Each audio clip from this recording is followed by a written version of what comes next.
अस्सलाम वालेकुम क्लास, मेरा नाम गुलाम असगर है और आज हम आपका लेक्चर नंबर 3 डिस्कस कर रहे हैं, इंट्रोडक्शन टू द मैनेजमेंट। मैं आपको बताता चाहूँ कि हमने लेक्चर 1 के अंदर हमने डिस्कस किया था आपके मैनेजमेंट के कॉन्सेप्ट्स, मैनेजमेंट की डेफिनेशन, और मैनेजमेंट की डेफिनेशन के साथ हमने डिस्कस किया था उसके फंक्शंस को।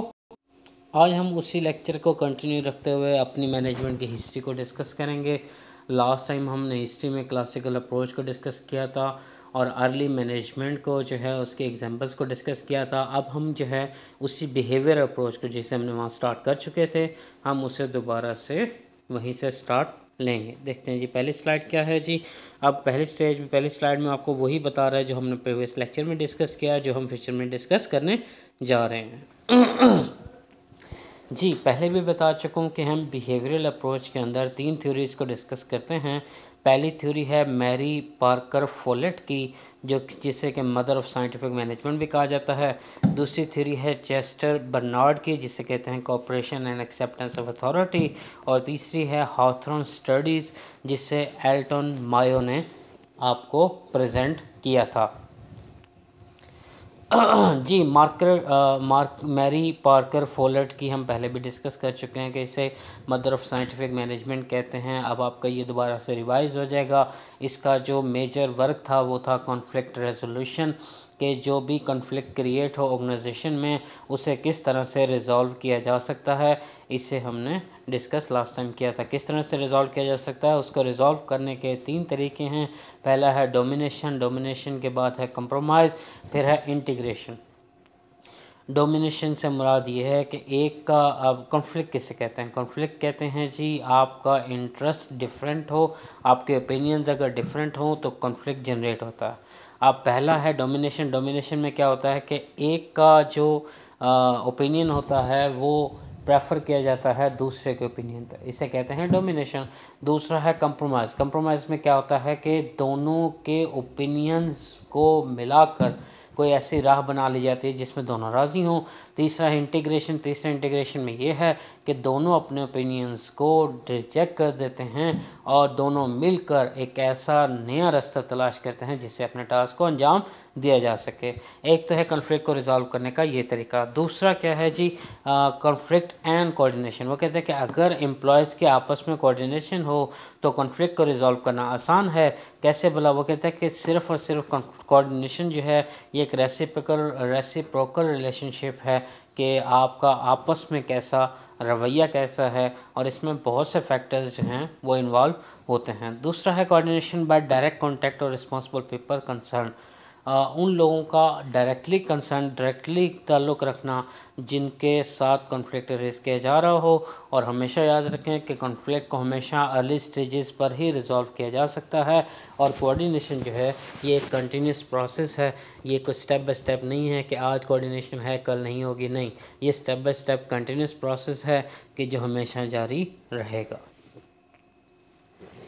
जी ये जो पिछला लेक्चर था उसको हमने थोड़ा सा रिवाइज़ किया और अब हम चलते हैं अपने चेस्टर बर्नार्ड पर।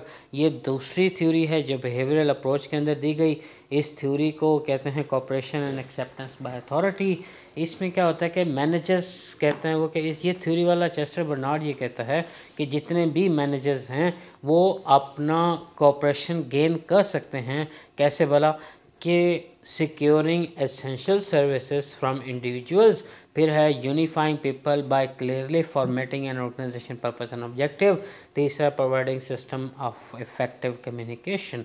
3 चीज़ों पर बेस करता है। इसका जो मेजर कंट्रीब्यूशन था वो ये था कि इसने CEO चेयरमैन के जो है ड्यूटीज़ को मेंशन किया था और उसकी पावर्स को।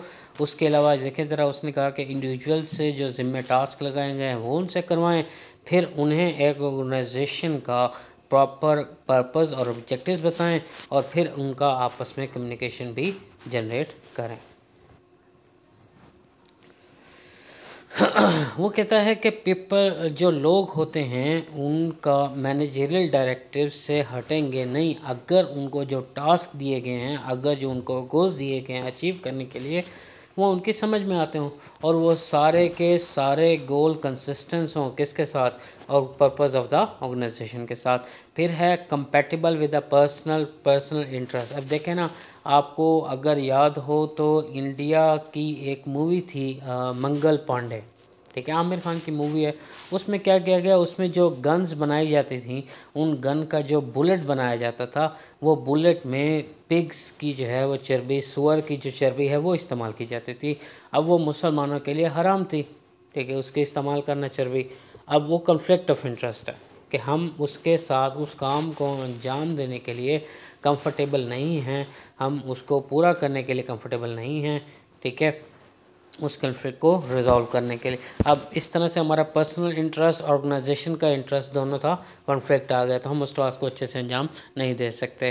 कैन एक्चुअली बी कैरिड, ऐसा टास्क होना चाहिए जिससे ऑर्गेनाइजेशन के एम्प्लॉयज़ पूरा कर भी सकें। ऐसा ना हो कि वो बस टास्क हो जिसे पूरा ना किया जा सके या फिर इम्पॉसिबल हो उसे पूरा करना। जी नेक्स्ट स्लाइड देखते हैं जी। हाथरन स्टडीज़ पे आ जाते हैं जी। हाथरन स्टडीज़ जो है एल्टन मायो ने दी थी। एल्टन मायो की ये स्टडी आज भी अप्लाई होती है।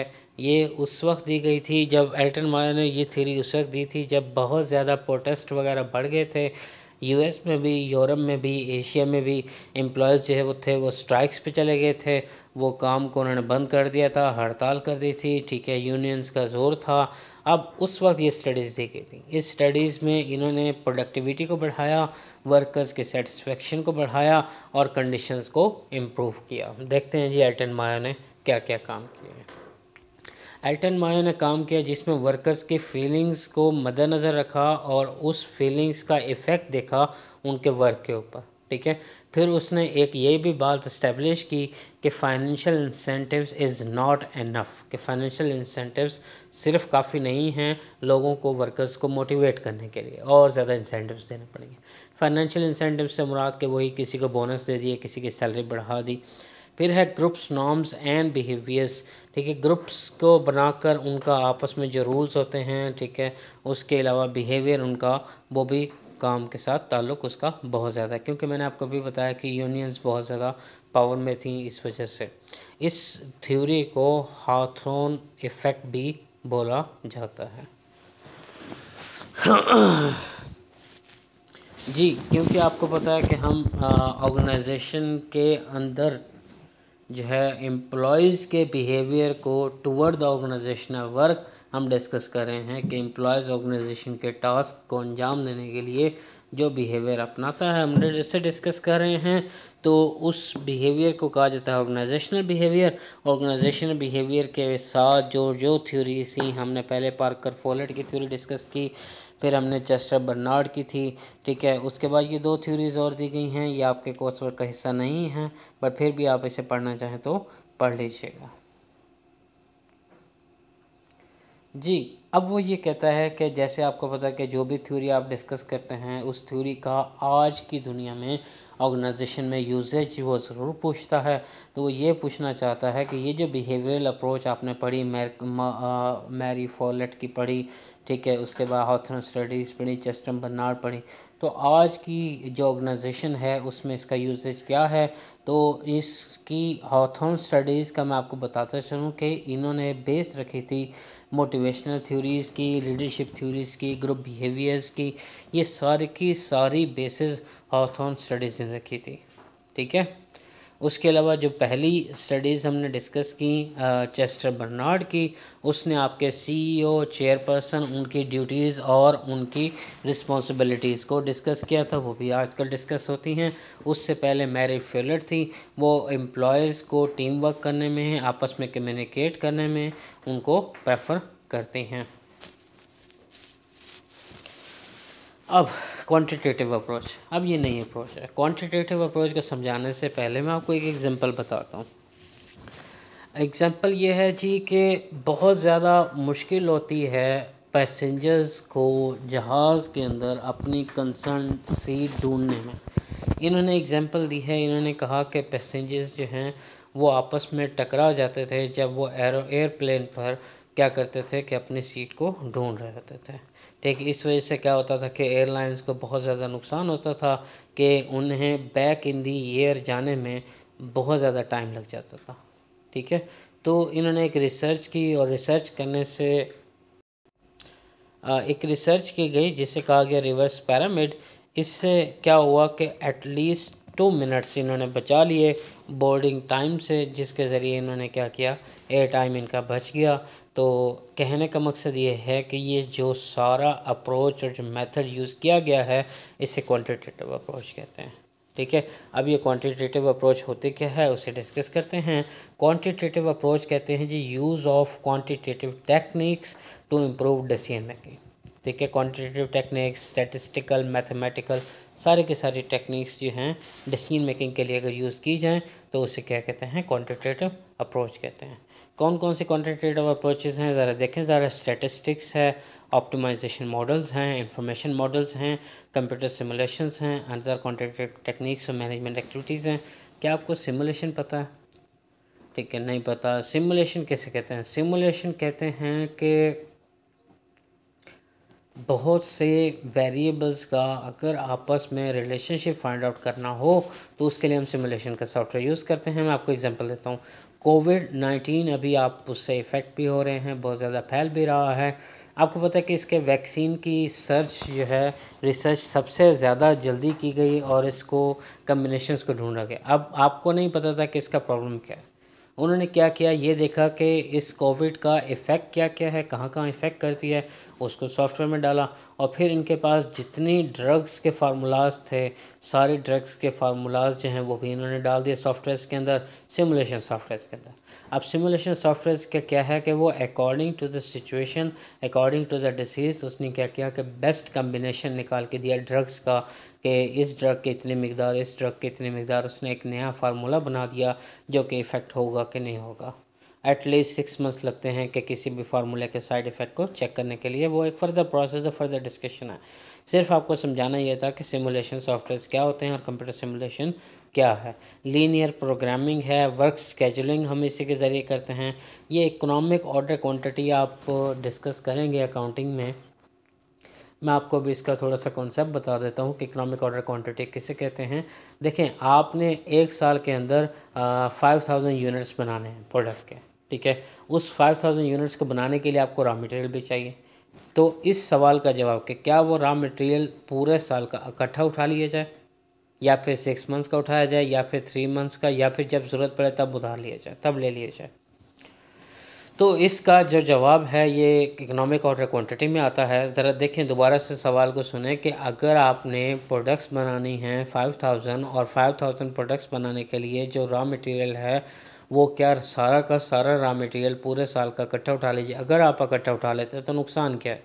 आपका जो मटेरियल है, एक तो उसके वो एक्सपायरी डेट होगी, दूसरा उसके लिए स्पेसिफिक इन्वायरमेंट चाहिए जिसके लिए स्पेसिफिक आपको टेम्परेचर चाहिए, वेयर हाउस चाहिए, जगह चाहिए जहाँ पर आपको रखें। तो ये सारी कॉस्ट, तो कौन सा बेस्ट क्वांटिटी है जो ऑर्डर की जाए अकॉर्डिंग टू द टाइम, ताकि हमारी रिक्वायरमेंट ऑफ द ईयर पूरी की जा सके। इसको मालूम करने के लिए हम economic order quantity model use करते हैं। ठीक है, अब क्वांटिटेटिव अप्रोच का जो है इंट्रोडक्शन दे रहा है टोटल क्वालिटी मैनेजमेंट में। टोटल क्वालिटी मैनेजमेंट क्या करती है? ये एक फ़िलासफ़ी है जो कि कंटिन्यूस इम्प्रूवमेंट बताती है ऑर्गेनाइजेशन के अंदर, और responding to the customer needs and expectations. ठीक है, अब आपको पता है कि इम्प्रूवमेंट कंटिन्यूस होनी चाहिए। जब आप रोक देंगे तो आप कस्टमर खो देंगे। तो कस्टमर किसे कहते हैं? कस्टमर हर उस पर्सन को कहा जाएगा जिसका ऑर्गेनाइजेशन के प्रोडक्ट और सर्विसेज के साथ रिलेशनशिप होगा। अब अक्सर हम समझते हैं कि सारे के सारे कस्टमर एक्सटर्नल होते हैं। नहीं भाई, इंटरनल भी हैं। जिन लोगों ने उस प्रोडक्ट या सर्विस को बनाना है या अंजाम देना है वो भी शामिल हैं कस्टमर के अंदर।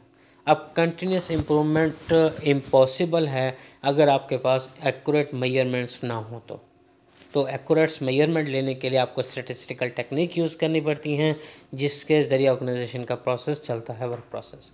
अब स्टैटिस्टिकल टेक्निक्स क्या होती हैं? आपने मीन, एवरेज, ठीक है, प्रोबेबिलिटी, ये सारी चीज़ें पढ़ रखी हैं। नहीं पढ़ी तो सुनी ज़रूर होंगी, ये सारी इसमें डिस्कस की जाती हैं। क्लियर है जी? और जब आप इन टेक्निक्स के ज़रिए स्टैंडर्ड्स बना लेते हैं तो फिर आप उनका कंपैरिजन करते हैं अपने जो एक्चुअल का स्टैंडर्ड के साथ, तो जो उनका डिफरेंस आता है वो आपकी प्रॉब्लम्स होती हैं, आप उन्हें सॉल्व करते हैं और उन्हें आइडेंटिफाई करते हैं।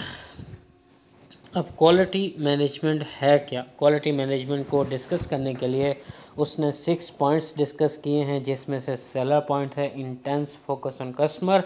अभी हम ये डिस्कस कर चुके हैं कि कस्टमर किसे कहेंगे कि उसका डायरेक्ट रिलेशनशिप होगा प्रोडक्ट और सर्विस के साथ। दूसरा कंसर्न फॉर कंटिन्यूस इम्प्रूवमेंट, ये भी मैंने डिस्कस किया है कि कंटिन्यूस इम्प्रूवमेंट जो है क्वालिटी मैनेजमेंट की कमिटमेंट होती है कि वो आपको क्वालिटी देगी वेरी गुड, ठीक है। वो कहता है कि very good is not enough, continuous improve, कि हमेशा इम्प्रूव करती रहे। Process focused, quality management focus करती है वर्क प्रोसेस के ऊपर। क्यों फोकस करती है? ताकि quality of goods and services continuously improve कर सकें। फिर है improvement in the quality of everything organisation does, ठीक है। जो भी ऑर्गेनाइजेशन काम करेगी उसको आपका प्रोसेस को पूरा करें। फिर है accurate measurement, empowerment of employees किसे कहते हैं? हमने कॉन्सेप्ट डिस्कस किया सेंट्रलाइजेशन का या डिसेंट्रलाइजेशन का। सेंट्रलाइजेशन से मुराद की जितनी भी डिसीजन मेकिंग होगी वो सिर्फ और सिर्फ अपर मैनेजमेंट करेगी, लोअर मैनेजमेंट नहीं करेगी।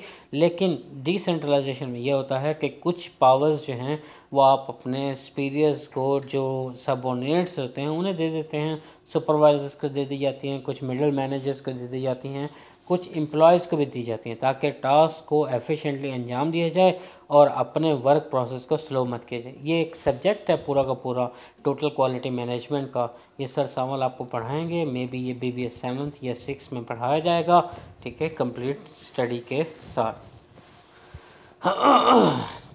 अब हम आ जाते हैं कंटेम्प्रेरी अप्रोचेस की तरफ। अब हमने सारा डिस्कस कर लिया, क्वांटिटेटिव अप्रोच भी डिस्कस की, ठीक है, अप्रोचेस भी डिस्कस की, क्लासिकल। ये सबसे लास्ट है कंटेम्प्रेरी अप्रोच।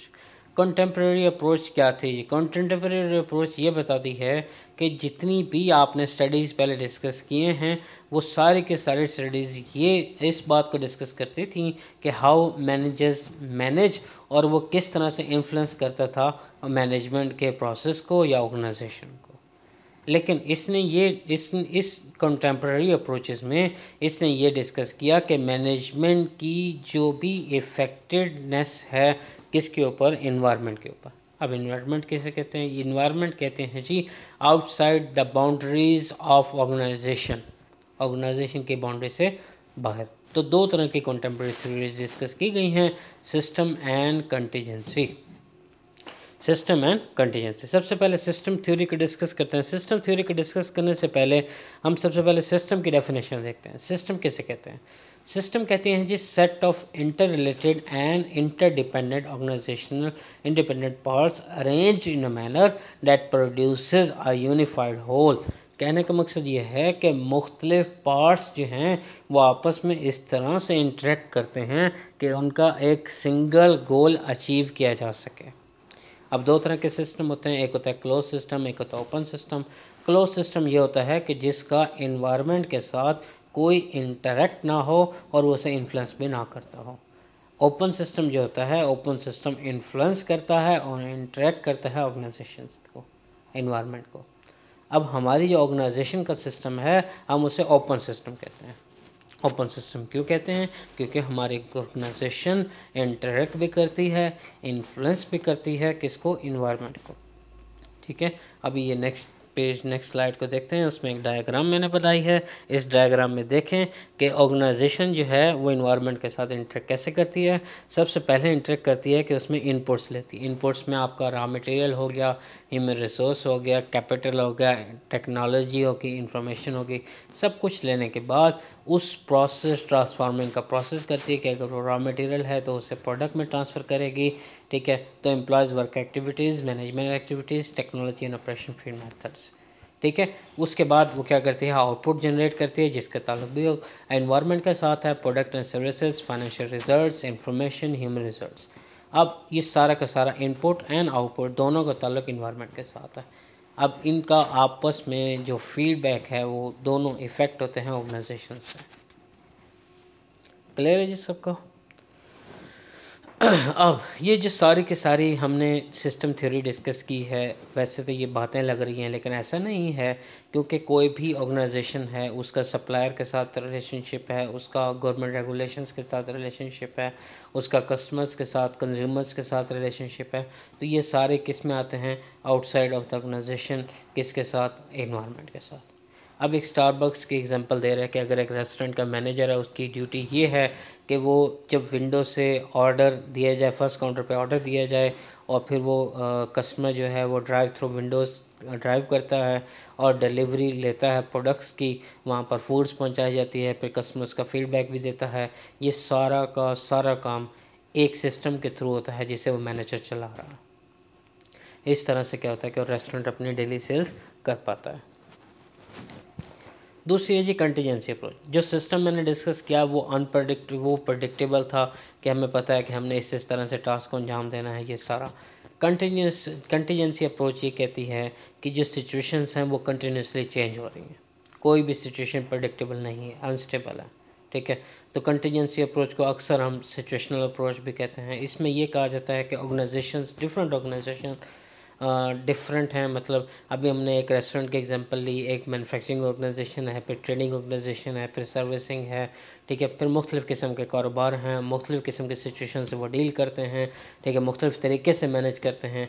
अगर हमको इस बात से ना समझ आए तो आप इफ़ देन की सिचुएशन समझें कि वो कहता है कि इफ़ देयर इज़ अ वे, अगर if this is the way my situation is, कि अगर मेरे पास ये सिचुएशन है तो कौन सा बेस्ट वे है इस सिचुएशन को मैनेज करने के लिए। और इसको मैनेज करने के लिए आप ऑर्गेनाइजेशन का साइज़ भी आपको पता होना चाहिए, उसके गोल्स भी, उसके वर्क एक्टिविटीज़ भी, दूसरी बातें भी।